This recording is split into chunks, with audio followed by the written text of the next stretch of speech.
৭৯তম স্বাধীনতা দিবসে ত্রিপুরা রাজ্যের দিব্যাঙ্গ সংঘের উদ্যোগে মানুষের এবং নাগরিকদের এই জাতীয় পতাকা আমরা প্রত্যেকের হাতে দিচ্ছি।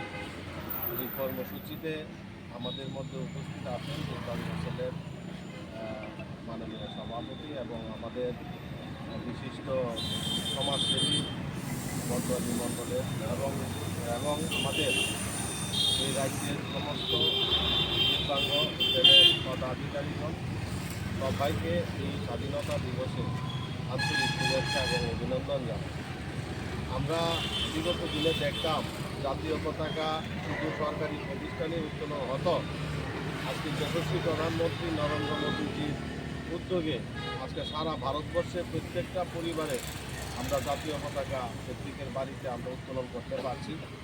আমরা প্রত্যেকটা শিক্ষা প্রতিষ্ঠান, সরকারি প্রতিষ্ঠান, স্কুল, কলেজ এবং আমাদের সমস্ত যারা যানবাহনে আছেন তাদেরকেও আমরা জাতীয় পতাকা লাগাতে পারছি।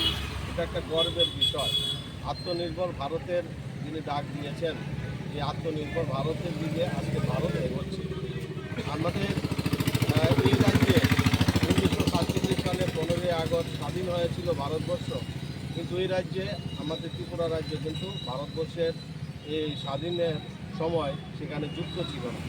1949 সালে এই আমাদের ত্রিপুরা রাজ্য ভারতের সাথে যুক্ত হয়। আমাদের দেখেছি ভারতবর্ষের 1947 সালে 15 আগস্ট স্বাধীন হয়েছিল, কিন্তু তার আগের দিন 14ই আমাদের আগস্ট ভারত ভাগ হয়েছিল ধর্মের ভিত্তিতে। এটা এই ধর্মের ভিত্তিতে ভাগ হওয়ার ফলে আজকে আমরা পূর্ণ স্বাধীনতা কিন্তু পাইনি। আজকে যশস্বী প্রধানমন্ত্রী নরেন্দ্র মোদীর নেতৃত্বে আজকে আমাদের 370 ধারা 35 বন্ধ হয়েছে।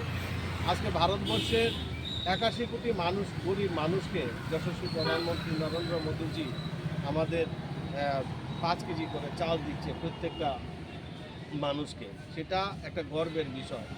আজকে আমাদের রাজ্যের সহ সারা ভারতবর্ষে যারা দিব্যাঙ্গ আছেন তাদেরকেও আমাদের সামাজিক বাধা থেকে শুরু করে সরকারি সুযোগ সুবিধা, চাকরি প্রদানের সব কিছুতে আজকে সেই যশস্বী প্রধানমন্ত্রী নরেন্দ্র মোদীজি দিচ্ছেন। আজকের এই জাতীয় পতাকা মানুষের হাতে তুলে দিচ্ছেন।